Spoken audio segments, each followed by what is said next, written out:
Hello friend, I am NB from Amazing World. Today I will tell you a trick to remember the short and vowels and diphthongs. First of all, I will tell you that there are two kinds of vowels.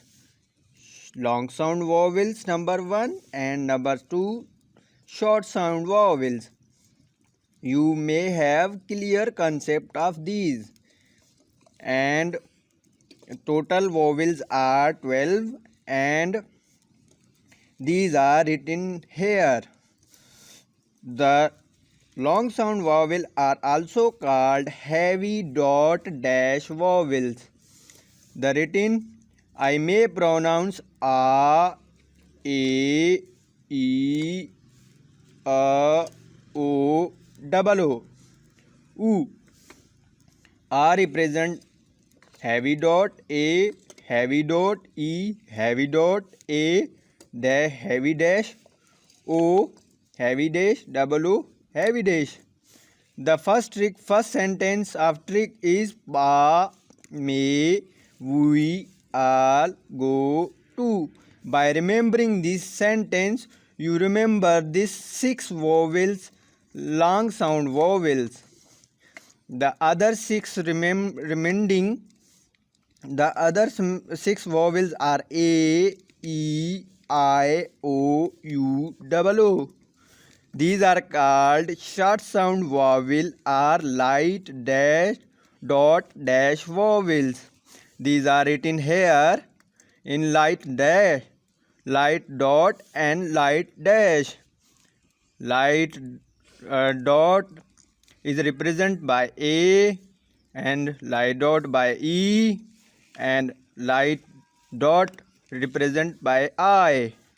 Light dash represented by O, light dash represented by U, light dash represented by double O. So the second sentence of trick is that pen is not much good. The sentence, you repeat this again and again and remind this, and you will learn other 6 vowels, the second kind of vowels. The third and last are diphthongs. Diphthongs are a vowel like structure in shorthand that will help you lot of to making sentence. These vowels, these diphthongs are I, OE, AU and U. The third sentence of the trick is I enjoy Gauss music. I hope you have clear concept of these and you will remember as 12 vowels and 4 diphthongs, which will make you better and understand shorthand very easily. I hope you enjoy my video. If you enjoy my video, then hit like and subscribe button and comment me for more videos and updates. Thank you watching my video.